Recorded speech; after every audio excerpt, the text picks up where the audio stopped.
Hi guys, welcome back. तो आज के इस वीडियो में हम ICAI के mock test paper series 1 discuss कर रहे हैं फॉर बिजनेस इकोनॉमिक्स। इसका ऑलरेडी हमने पार्ट 1 बना लिया है। पार्ट 1 में हमने 1 से 50 तक क्वेश्चन डिस्कस किया था। सो this would be the part 2 जहाँ पे हम क्वेश्चन नंबर 51 से कंटिन्यू करेंगे। तो चलिए, question number 51, which of the following is an example of an automatic stabilizer in the budget? A. Discretionary spending, B. Progressive taxation, C. Infrastructure investment या फिर D. Unemployment benefits। देखिए, ये same question number 29 में भी था, right? Same question यहाँ पे repeat हुआ है। तो ऑलरेडी हमने उस टाइम पे डिस्कस कर लिया था कि इसका आंसर है आपका डी, अनएम्प्लॉयमेंट बेनिफिट्स, और इसका रीजन भी हमने डिस्कस किया था। तो दोबारा एक ही चीज डिस्कस नहीं करते हैं, मूव ऑन करते हैं, ठीक है।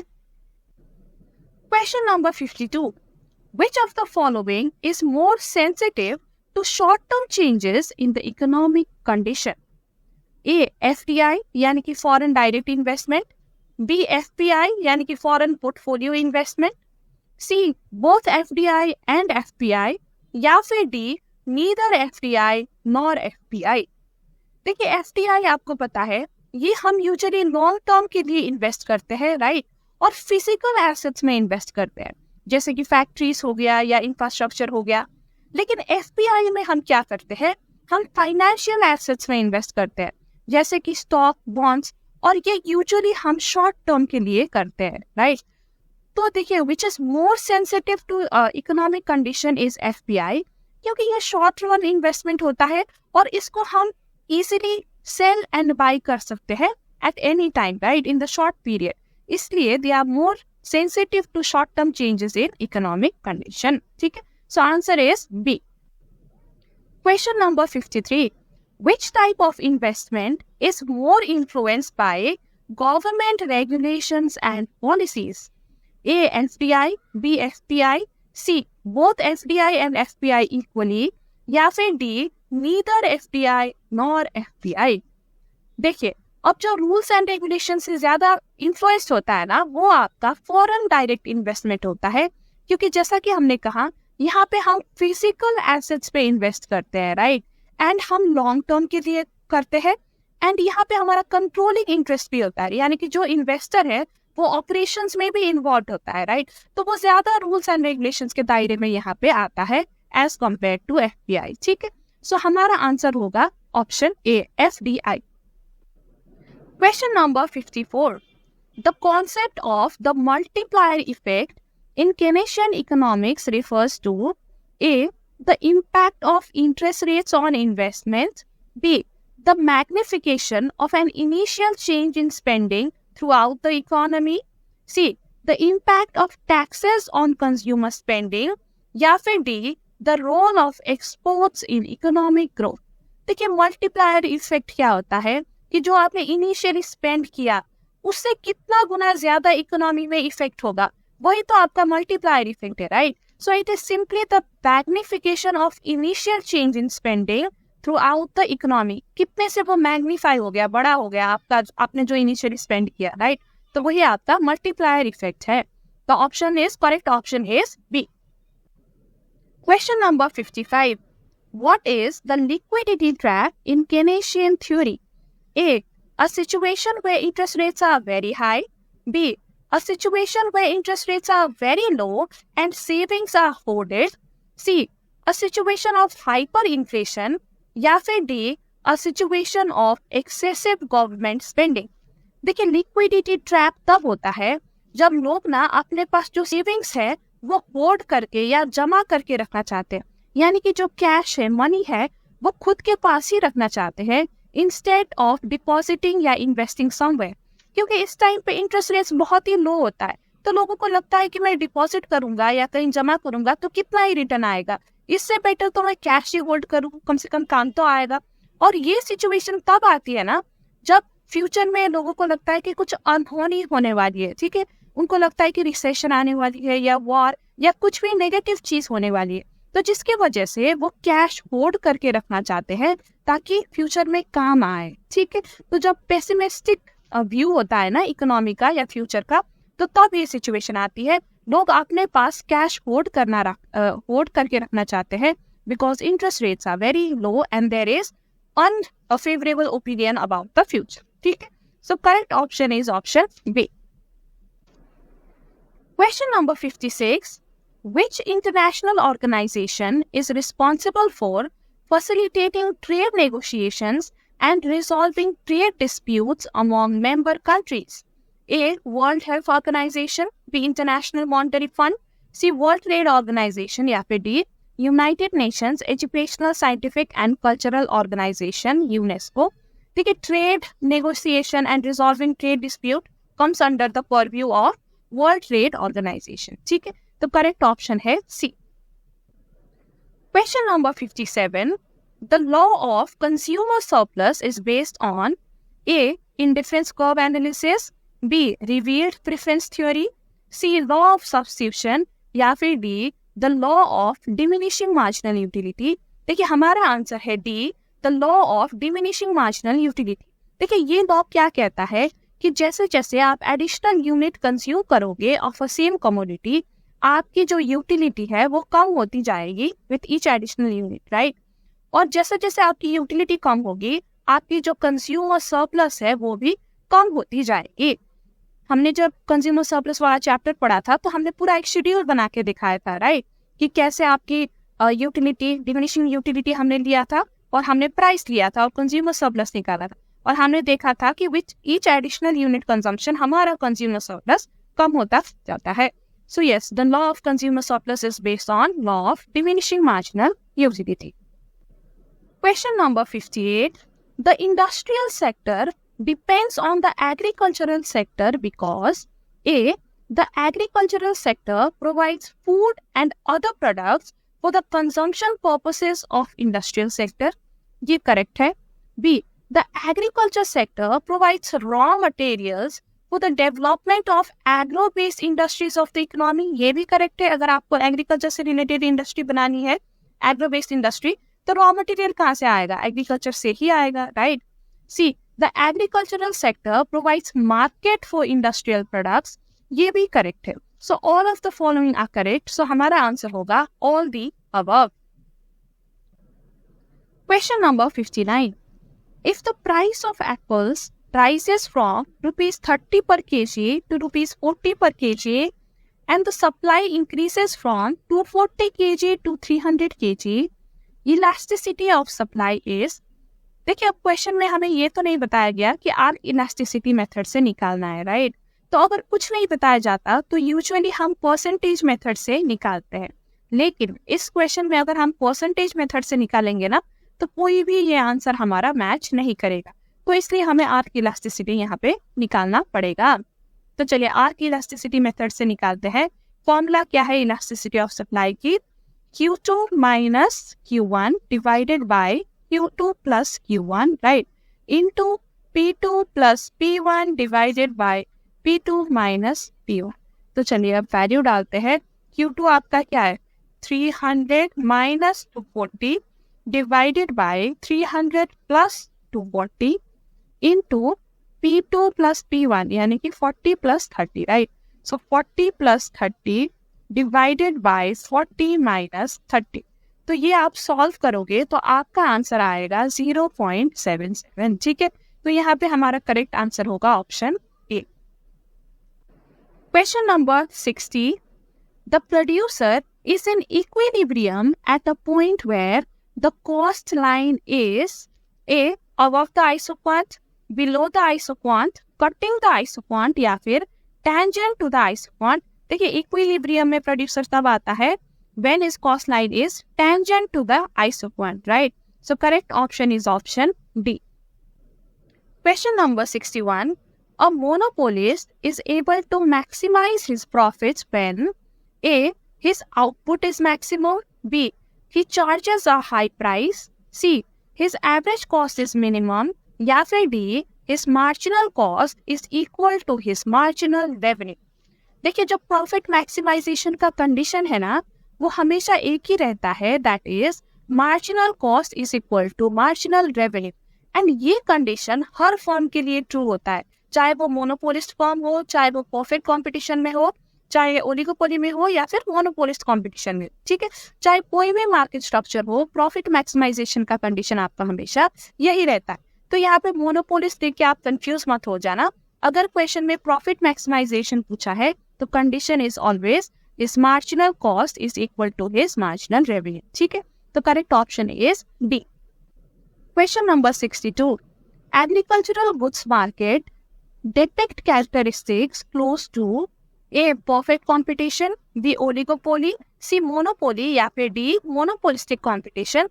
देखिए एग्रीकल्चरल गुड्स कैरेक्टर डिपिक्ट करता है of perfect competition, very close to perfect competition.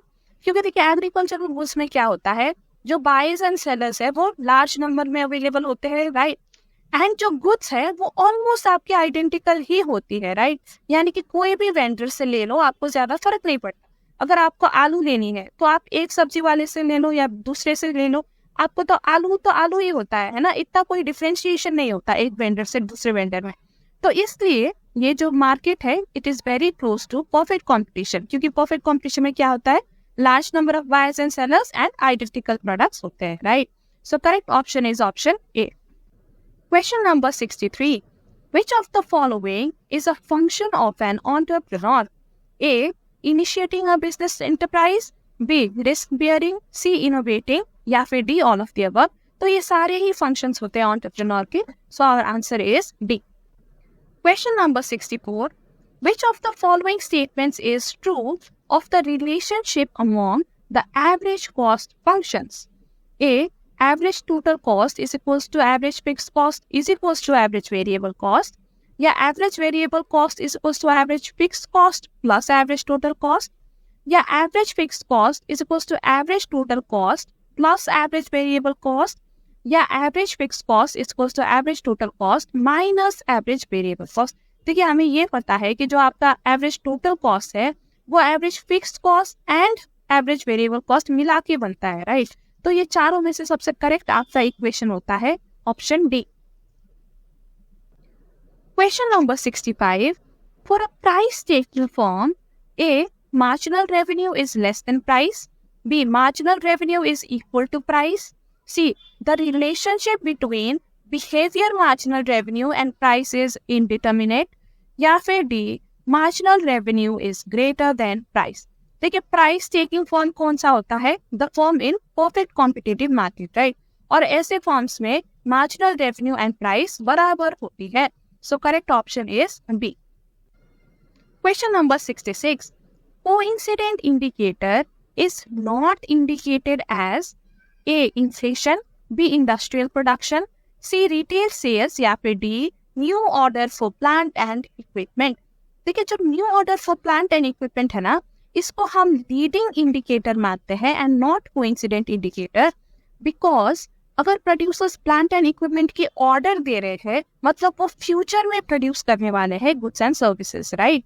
तो यानी कि ये हमें फ्यूचर प्रोडक्शन के बारे में बता रहा है। So it is an leading indicator and not coincident. So correct option होगा हमारा option D. Question number 67, indifference curve analysis is superior to utility analysis। देखिए इंडिफरेंस कर्व क्यों सुपीरियर, क्यों बेहतर है यूटिलिटी एनालिसिस से, because A it dispenses with the assumption of measurability. देखिए indifference curve में हम क्या करते हैं, जो सेटिस्फैक्शन है या यूटिलिटी है हम उनको नंबर्स में मेजर नहीं करते, राइट। हम सिंपली अपना प्रेफरेंस बताते हैं कि we prefer this bundle over that. तो यहाँ पे जो मेजरेबिलिटी है वो हमें करनी नहीं पड़ती, क्योंकि ये करना बहुत मुश्किल है और इम्प्रैक्टिकल भी है, राइट। सो ये करेक्ट है। It segregates income effect and substitution effect, ये भी करेक्ट है। यहाँ पे हमें पता चलता है कि अगर लोगों की कंजम्पशन चेंज हो रही है तो कितना इनकम के वजह से हो रही है और कितना गुड्स एंड सर्विसेज की प्राइस, रिलेटिव प्राइस चेंज होने की वजह से हो रही। तो ये तो इफेक्ट यहाँ पे सेग्रीगेटेड होती है। And C, it does not assume constancy of marginal utility of money.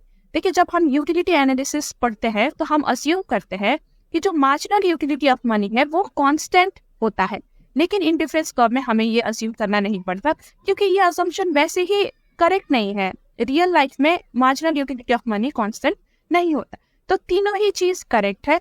तो ये तीनों चीज की वजह से indifference curve is better. So हमारा आंसर यहाँ पे होगा D, all of the above. Question number 68, perfectly competitive firm and industry are both in long run equilibrium when A, P is equals to NR is equals to SMC is equals to NMC, B, P is equals to NR is equals to lowest point on the LAC, या फिर C, P is equals to MR is equals to SAC is equals to LAC, या फिर D, all of the above। देखिए, जब perfectly competitive form long run equilibrium में आता है ना, तो हमें पता है कि ये सारे चीजें बराबर होती है, right. Price, marginal revenue, SMC, LAC and it is equal to the lowest point of LAC, तो ये सारे चीजें ही बराबर होती है। सो दैट्स व्हाई हमारा आंसर होगा D, all of the above. Question number 69, economies historical performance was reflected by a lagging indicator, B leading indicator, C either A और बी, या फिर डी नन ऑफ दीज। देखिए, हमारा answer है ए, lagging indicator. Lagging indicator हमें historical performance यानी कि जो हो चुका है उसके बारे में बताता है, राइट। लीडिंग इंडिकेटर हमें फ्यूचर के परफॉर्मेंस के बारे में बताता है। सो यहाँ पे हमारा आंसर है A. Question number 70, opportunity cost is dash, a cost that can not be avoided, B the cost incurred in the past before we make a decision about what to do in the future, C, that which we forego or give up when we make a choice or a decision, या फिर D, the additional benefit of buying an additional unit of a product। देखिए, हमारा answer है option C, क्योंकि opportunity cost is basically the cost that we forgo. देखिए, जब हम दो या दो से ज्यादा ऑल्टरनेटिव में से एक चॉइस बनाते हैं तो हम बाकी ऑल्टरनेटिव्स को तो फॉरगो कर रहे हैं ना, तो जो हमने फॉरगो किया वही हमारा अपॉर्चुनिटी कॉस्ट होता है। Question number 71, given total cost is equals to 2000 plus 15Q minus 6Q2 plus Q3, how much is the total fixed cost at Q is equals to 2000। देखिए, ये बहुत ही आसान सवाल है, क्योंकि हमें ये पता है कि देखिए टोटल कॉस्ट जो है आपका, it is always equal to total fixed cost plus total variable cost, right.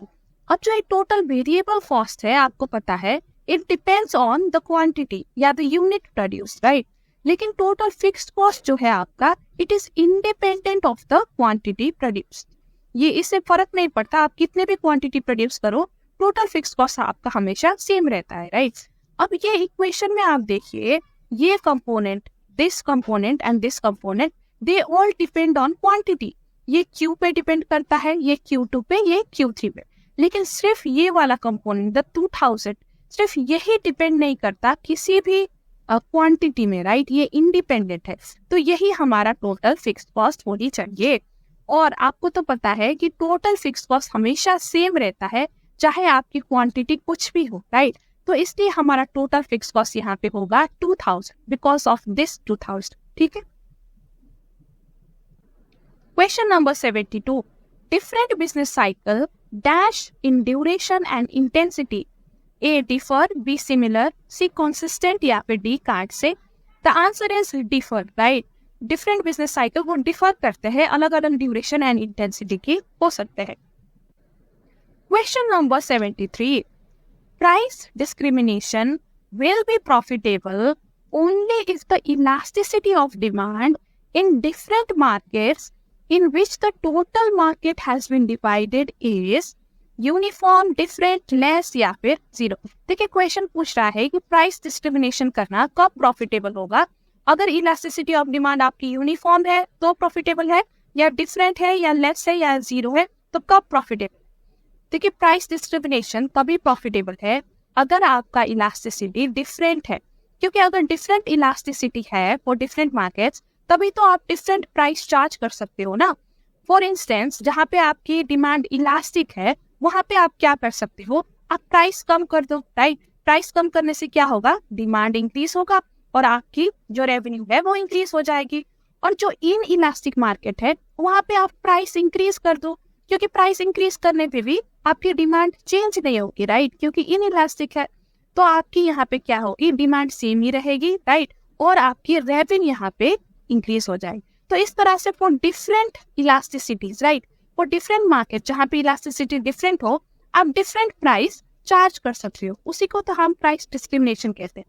अब अगर पूरा ही मार्केट आपका इलास्टिक था या पूरा ही इनइलास्टिक था, तो आपको एक ही तरह से प्राइस चार्ज करना पड़ता है, राइट, आप डिस्क्रिमिनेट नहीं करते।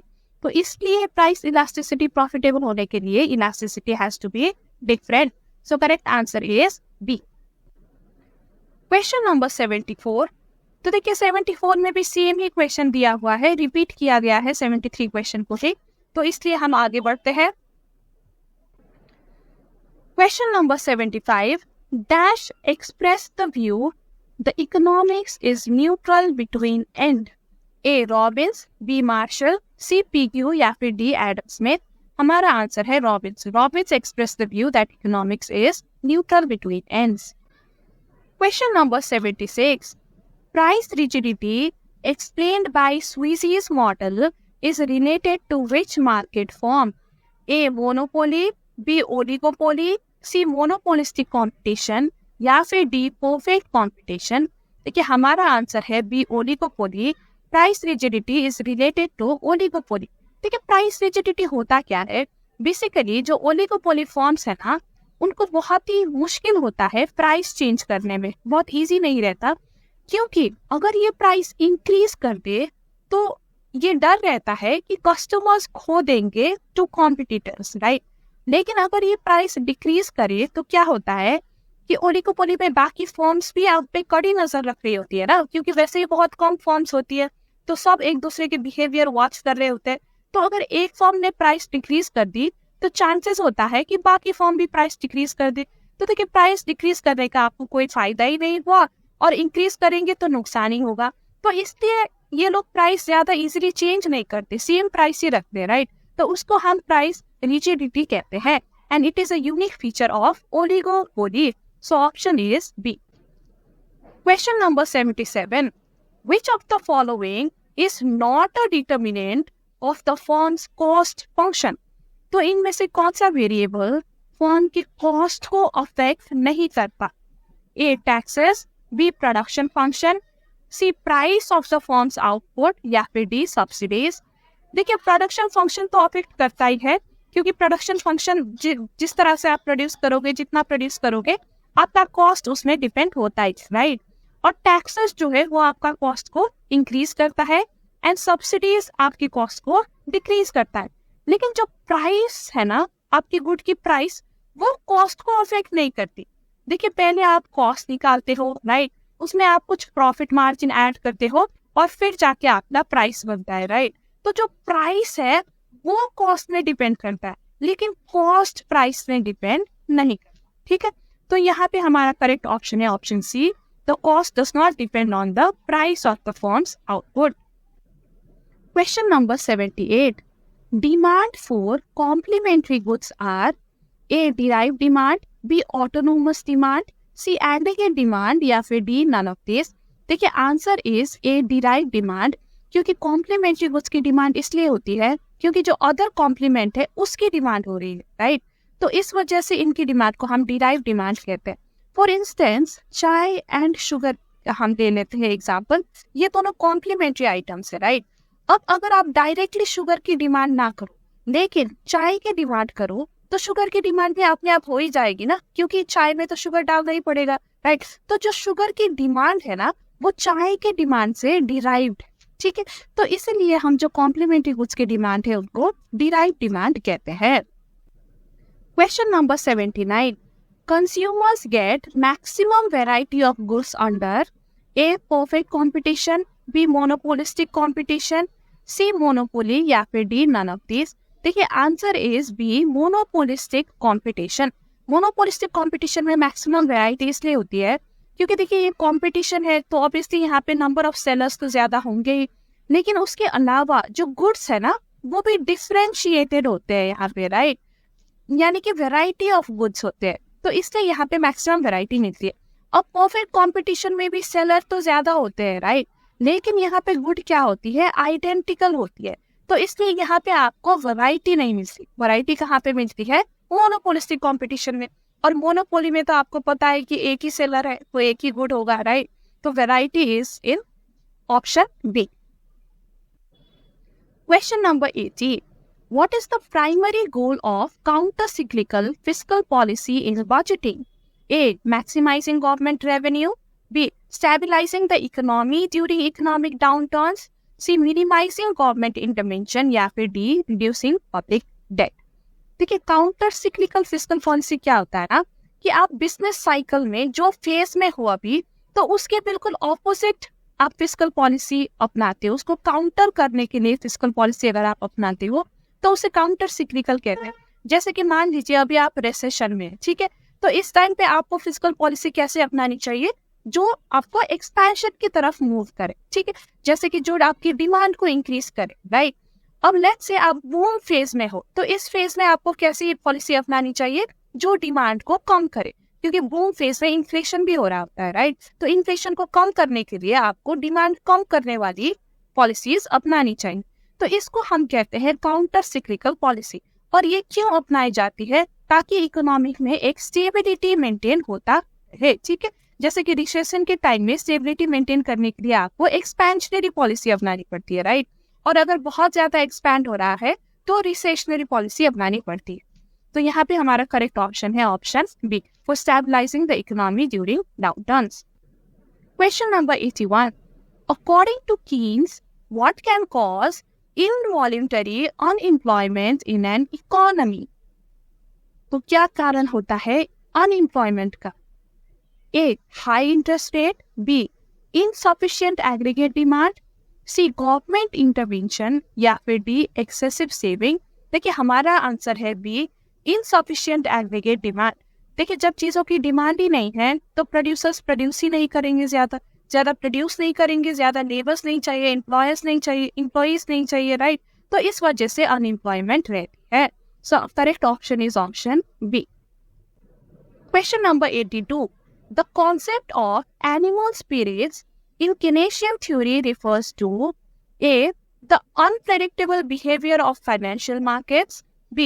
psychological factors influencing economic decisions. C. government regulations affecting business confidence. या फिर D. the impact of interest rates on investment. देखिए, हमारा आंसर है B. psychological factors influencing economic decision. देखिए, एज अ ह्यूमन बीइंग हमें rational decisions लेना चाहिए, right. लेकिन कभी कभार क्या होता है कि हम इंस्टिंक्ट के बेसिस में डिसीजन लेते हैं, इरेशनल डिसीजंस, या फिर इमोशन के बेसिस में लेते हैं, राइट। तो उसी को एनिमल स्पिरिट कहा है कीन्स ने, and it refers to the psychological factors. क्या है, हमारे इंस्टिंक्ट या इमोशन या अदर साइकोलॉजिकल फैक्टर्स जो हमारे डिसीजन मेकिंग को इन्फ्लुएंस करते हैं, उसी को एनिमल स्पिरिट कहा गया है। So correct option is option B. Question number 83. Which trade policy tool is designed to directly support domestic producers by reducing the cost of exporting goods? तो इनमें से कौन सा policy tool cost of exporting goods को reduce करता है? A. Export subsidy. B. Import quota. C. Voluntary export restraint. या फिर डी. Export tariff. देखिए, कॉस्ट रिड्यूस तो सब्सिडी करता है, राइट। तो एक्सपोर्ट कॉस्ट भी एक्सपोर्ट सब्सिडी ही रिड्यूस करेगा। तो हमारा आंसर है ए। देखिए, यहाँ पे एक्सपोर्ट टैरिफ से आप कंफ्यूज मत होना। Export tariff is basically export पे टैक्स लगाना, ऐड करना टैक्स, ठीक है। तो ये तो कॉस्ट इंक्रीज करेगा, जो डिक्रीज करेगा वो सब्सिडी होता है। So correct option is A. Question number 84. Public goods are characterised by A. Excludability and rivalry. B. exclusivity and non-rivalry. C. non-exclusivity and rivalry. या फिर non-exclusivity and non-rivalry. हमारा answer है D. non-exclusivity and non-rivalry, right. यानी कि आप किसी एक person को एक्सक्लूड नहीं कर सकते पब्लिक गुड यूज करने से या कंज्यूम करने से। एंड अगर एक इंसान कंज्यूम करता है तो दूसरे इंसान को वो नहीं मिलेगा या कम मिलेगा, ऐसा भी कुछ नहीं होता, राइट। सभी को ही मिलता है। So non-exclusivity and non-rivalry are the two characteristics of public goods. Question number 85. Which of the following is a common solution to the problem of common resources being overused? देखिए, resources overused हो रहे हैं, तो अब इसका solution क्या है? A. Government regulation. B. Privatization. C subsidies या फिर डी फ्री मार्केट कॉम्पिटिशन। देखिए प्राइवेटाइजेशन से क्या होगा, अगर आप प्राइवेटाइजेशन कर दोगे, प्राइवेट प्लेयर्स के हाथ में दे दोगे सब कुछ, तो वो तो रिसोर्सेज को ओवर यूज करेंगे ही, क्योंकि उनको तो सिर्फ प्रॉफिट से मतलब है ना, उनको तो प्रोड्यूस करना है, प्रॉफिट कमाना है, तो वो रिसोर्स को कंजर्व थोड़ी करेगी। तो ये तो एक सोल्यूशन नहीं है।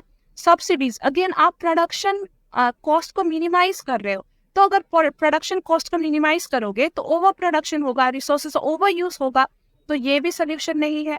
Free market competition, again free market competition में क्या होता है कि कोई भी आके प्रोड्यूस कर सकता है, राइट, कोई रुकावट नहीं होती, and there are many sellers, तो मेनी सेलर्स मतलब ज्यादा प्रोडक्शन एंड ज्यादा रिसोर्सेज की यूज, तो ये भी ओवर यूज को कर्व नहीं करता, ये भी सोल्यूशन नहीं है। देखिए सोल्यूशन सिर्फ गवर्नमेंट रेगुलेशन हो सकता है यहाँ पे, कि गवर्नमेंट रेगुलेशन ले आए जिससे कि ओवर यूज को प्रिवेंट किया जाए, राइट। तो solution is option A. Question number 86. If the reserve requirement is 20%, what is the potential maximum expansion of the money supply when a new deposit of $1,000 is made?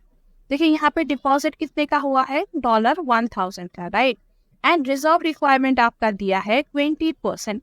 अब हमें expansion देखना है कि maximum expansion कितना हो सकता है। देखिए हमें पता है कि जो रिजर्व रिक्वायरमेंट है ये इनवर्सली रिलेटेड होता है मल्टीप्लायर से, राइट।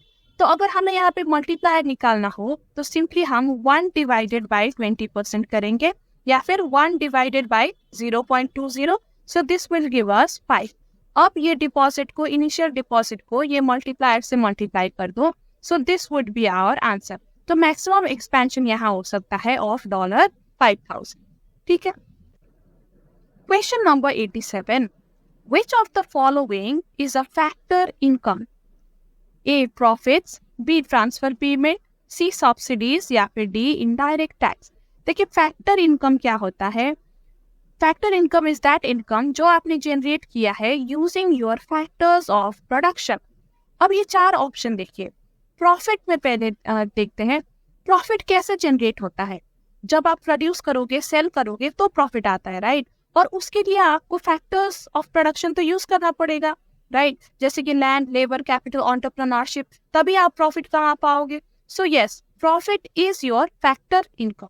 लेकिन आप ट्रांसफर पेमेंट को देखो, ये तो गवर्नमेंट ने आपको पे किया होता है, ये आपने ऑन नहीं किया होता है, राइट, गवर्नमेंट ने एक तरीके से फ्री में आपको दिया है without expecting anything in return, तो ये आपका फैक्टर इनकम नहीं है, क्योंकि यहाँ पे कोई भी फैक्टर ऑफ प्रोडक्शन यूज नहीं हुआ। सिमिलरली सब्सिडीज भी गवर्नमेंट देती है, राइट, इसमें भी आपका कोई फैक्टर्स ऑफ प्रोडक्शन यूज नहीं होता। सिमिलरली इनडायरेक्ट टैक्स भी गवर्नमेंट इम्पोज करती है, इसमें भी आप फैक्टर्स ऑफ प्रोडक्शन यूज नहीं करते, तो सिर्फ प्रॉफिट के लिए करते हो, so profit is your factor income. Question number 88. Which of the following matters are fundamentally connected to economic analysis? A. Economic prosperity, क्या ये इकोनॉमिक एनालिसिस से कनेक्टेड है? बिल्कुल है। हायर स्टैंडर्ड ऑफ लिविंग, ये भी इकोनॉमिक एनालिसिस से related है, and changes in price of commodity भी इकोनॉमिक एनालिसिस से रिलेटेड है, तो हमारा आंसर है all the above. Question number 89. Management of the firm dash control over macro economic factors, has control, has no control, has partial control या फिर none of this. देखिए macro economic factors में किसी भी एक फॉर्म का कोई कंट्रोल नहीं होता, राइट, तो यहाँ पे हमारा आंसर है has no control. Question number 90. After reaching the saturation point, consumption of additional units of the commodity causes A total utility to fall and marginal utility to increase, total and marginal utility both to increase, C total utility to fall and marginal utility to become negative, या फिर marginal utility to fall and total utility to become negative. देखिए saturation point वो point होता है जहाँ पे आपकी total utility अब मैक्सिमम हो चुकी है, ठीक है। अब इसके बाद अगर आप एडिशनल यूनिट कंज्यूम करोगे ना, तो जो आपका मार्जिनल यूटिलिटी है, यानी कि जो वो एडिशनल यूनिट से आपको यूटिलिटी मिला, वो आपकी नेगेटिव हो जाती है, और अगर मार्जिनल यूटिलिटी नेगेटिव होती है तो टोटल यूटिलिटी भी फॉल करने लग जाती है, राइट। तो यहाँ पे हमारा करेक्ट ऑप्शन है option C, the total utility to fall and the marginal utility to become negative. Question number 91. Which of the following statements is correct? A. When the slope of the demand curve is zero, demand is infinitely elastic, and when the slope is infinite, elasticity is zero. ठीक है, slope क्या होता है? Slope of any curve हमें क्या बताता है कि वो कर्व कैसे चेंज हो रहा है, राइट? देखिए, नॉर्मल डिमांड कर्व आपका कुछ इस तरीके का होता है, downward sloping to the right. लेकिन अगर इसका स्लोप जीरो है डिमांड कर्व का, तो एक ये फ्लैट डिमांड कर्व होगा, right? It would be a straight line parallel to the X axis. तो ऐसा स्ट्रेट हॉरिजॉन्टल लाइन कब होता है? When your demand is infinitely elastic, है ना? अब सिमिलरली अगर स्लोप इनफाइनाइट है, यानी कि बहुत ज्यादा स्लोप है, तो आपका जो डिमांड कर्व है वो एक स्ट्रेट वर्टिकल लाइन होगा, ठीक है? और वर्टिकल लाइन डिमांड कर्व कब होता है? When your elasticity is zero, right? जब आप इन इलास्टिक होते हैं बिल्कुल ही, तो in that case your demand curve looks like a vertical straight line. तो आपने समझ लिया, ठीक है? एक बार लिख देते हैं। देखिए, जब स्लोप आपका जीरो होता है तो ये परफेक्टली इलास्टिक होता है, और जब स्लोप आपका इनफाइनाइट स्लोप होता है तो परफेक्टली इनइलास्टिक होता है, ठीक है? सो अब ऑप्शन ए दोबारा पढ़िए। When the slope of the demand curve is zero, यानी कि यहाँ पे, then demand curve is infinitely elastic, which is true, and when the slope is infinite, जैसे कि यहाँ पे elasticity is zero, inelastic, which is true, ठीक है? तो ऑप्शन ए बिल्कुल सही है। ऑप्शन बी भी देख लेते हैं। देखिए, when the slope of the demand curve is zero, elasticity is also zero। नहीं, जब स्लोप जीरो होता है तो इलास्टिक डिमांड होता है, यानी कि इलास्टिसिटी इनफाइनाइट होता है, ठीक है? And when the slope is infinite, elasticity is also infinite. देखिए, यहाँ पे स्लोप इनफाइनाइट है लेकिन इन इलास्टिक है, इलास्टिसिटी इनफाइनाइट नहीं है, तो ये गलत है। When the slope of the demand curve is zero, the elasticity is unity, and also when the slope is infinite, ये भी गलत है, ठीक है? सो करेक्ट ऑप्शन है आपका option A. Question number 92। Computers and computer software are substitute goods, complementary goods, independent goods या फिर नॉर्मल गुड्स। देखिए, कंप्यूटर एंड कंप्यूटर सॉफ्टवेयर हम साथ में ही यूज करते हैं, राइट? और सॉफ्टवेयर के बिना कंप्यूटर का काम नहीं करता, कोई फायदा नहीं है, तो that's why they are complementary goods. So correct option is B. Question number 93। Which of the following statements is are true about the slope of the budget line? A. The slope of the budget line is determined by the relative prices of two goods. बिल्कुल सही है। The slope of the budget line is equal to the price ratio of two goods. बिल्कुल एक ही चीज है, बस अलग अलग लैंग्वेज में बता दिया। C. The slope of the budget line measures the rate at which consumer can trade one good for the other. ये भी correct. So all of the three statements are correct. So हमारा answer होगा D, all the above. Question number 94। Traditional approach of law of demand was propounded by dash. A Giffen, B Paul A Samuelson, C Alfred Marshall या फिर D Pigou. देखिए, traditional approach तो Alfred Marshall ने दिया था, so correct option would be C. Question number 95। Under the law of variable proportion, stage 1 is known as the stage of increasing returns because A. Marginal product of the variable factor increases throughout this stage. देखिए, law of variable proportion में stage 1 में क्या होता है? Marginal product initially increase होता है, right? और वो तेजी से increase होके maximum भी पहुंच जाता है, और stage 1 में ही वो गिरने भी लग जाता है। So through out this stage increase होगा, ये कहना गलत होगा, क्योंकि ये स्टेज में ये इंक्रीज होकर गिरने भी लग जाता है, right? So this is incorrect. Option B, as product of the variable factor increases throughout this stage. देखिए, ये करेक्ट है। स्टेज 1 के throughout average product increase ही होता रहता है, राइट? और स्टेज 1 के एंड में ये मैक्सिमम पहुंच जाता है, ओनली इन स्टेज 2 ये गिरने लग जाता है ना? So that's why this is correct, average product increases throughout. Option C कहता है marginal product increases at increasing rate throughout this stage. Again गलत, क्योंकि थ्रू आउट इंक्रीज नहीं होता। And total product increases at increasing rate throughout this stage. देखिए, total product increase तो होता है, लेकिन इंक्रीजिंग रेट में ही थ्रू आउट इंक्रीज नहीं होता, स्टार्टिंग में इंक्रीजिंग रेट में होता है, फिर धीरे धीरे ये डिक्रीजिंग रेट में भी इंक्रीज होना स्टार्ट होता है. सो ये भी इनकरेक्ट है. Option B is the correct option. Question number 96.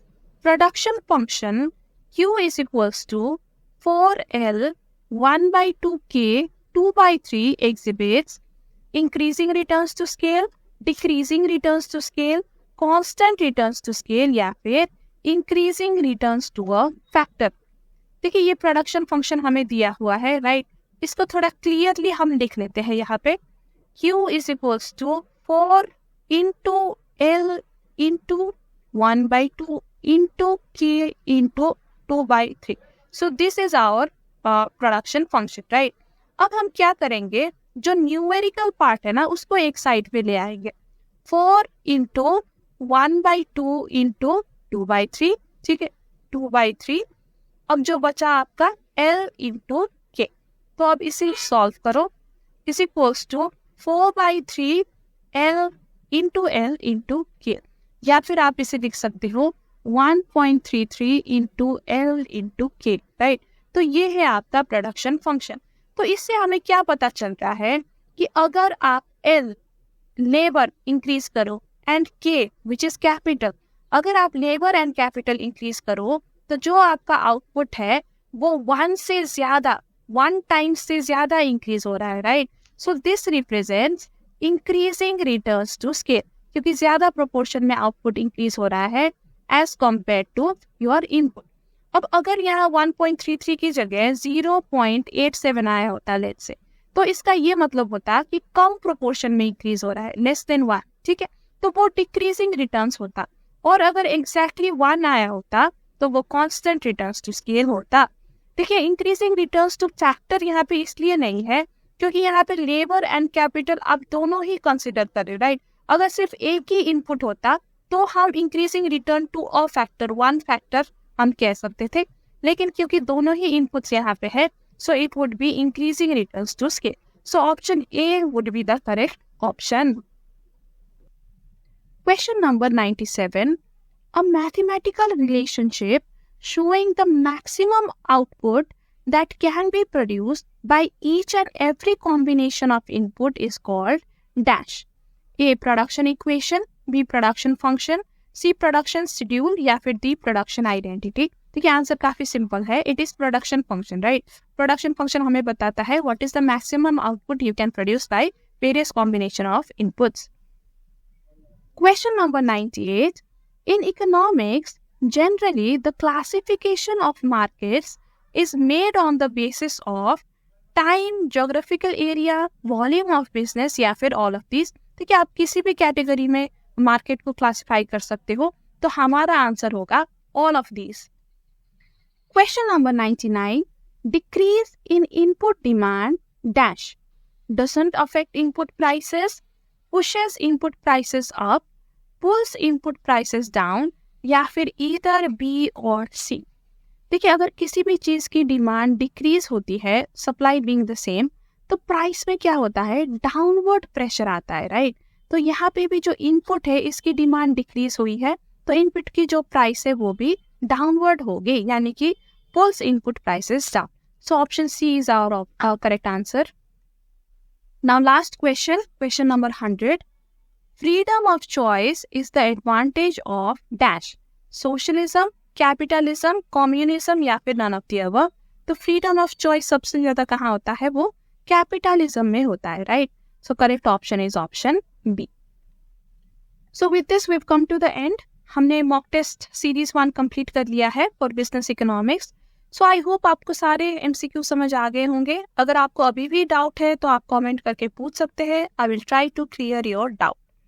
So I hope आपको ये वीडियो अच्छी लगी हो. अगर अच्छी लगी हो तो लाइक करिएगा, फ्रेंड्स के साथ भी शेयर करिएगा एंड चैनल को सब्सक्राइब करिएगा because we will be back with another video soon.